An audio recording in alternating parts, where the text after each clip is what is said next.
Hello everyone. In this video I am going to explain depth first search, or you can also say depth first traversal. This is a traversing algorithm mainly used for graph or tree data structure. So before going to the implementation part, I'll just briefly discuss how it actually works. So depth first search is a recursive algorithm for searching all the vertices of a graph or tree data structure.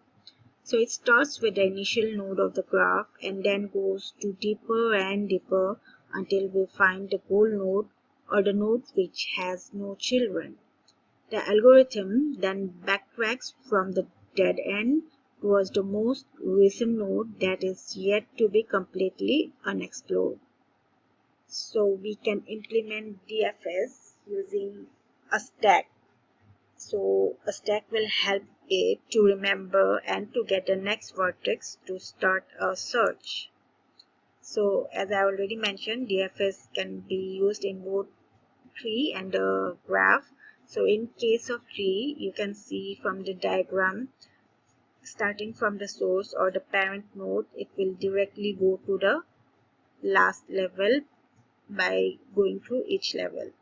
So from 0 it will go to 1, that it will go to 2, then it will go to 3. From level 3 it will check if there is any more children. So in case of D there is no children or it's like a dead end, it will go back to B. From B it has another node, it will come to E. From E there is no children, it again backtrack. Then from A it will find C, and from C it will finally get to G. From G only it will again go back to S and will check the other half. Next, for the graph, it is almost similar. From this node, suppose the source node, it will go to A. From A, it will go to D. Then from D, it will go to G. From G, it will go to E, then B.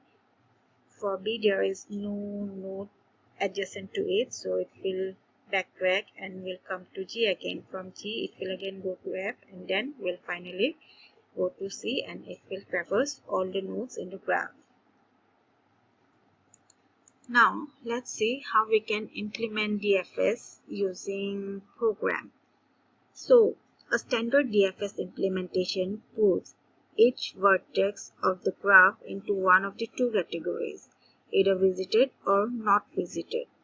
So the purpose of the algorithm is to mark each vertex as visited while avoiding cycles.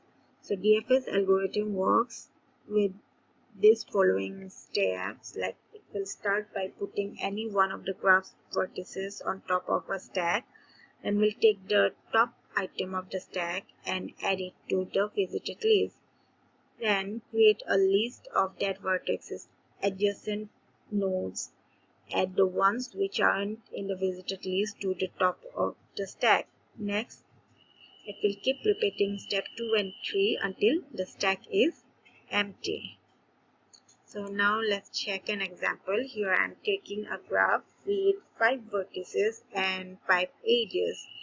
So I am maintaining a stack and a visited list. So we will start from 0 and we will mark it as visited and keep in the visited list. From 0 we have 3 adjacent nodes, and therefore we'll keep all these 3 nodes into the stack. So next, go from check the top item of the stack. Here it's 1, therefore we will visit 1 and put in the visited list and will pop from the stack. Next, from 1 we have 2 nodes, either 2 and 0. 0 is already visited, therefore we will visit 2 and keep it as in the visited list and will pop from the stack. Now from 2 we have one unexplored node 4, so we will push 4 onto the stack. So after that we will visit 4 and will put into the visited list and pop from the stack. Now there is no more nodes adjacent to 4, so we will go back to 0. From 0 the tree is still not visited yet, therefore we will visit tree and will empty the stack. In this way, we have traversed this graph using DFS or depth first search or traversal. So in the next video, I'll show the program to implement DFS. Thank you.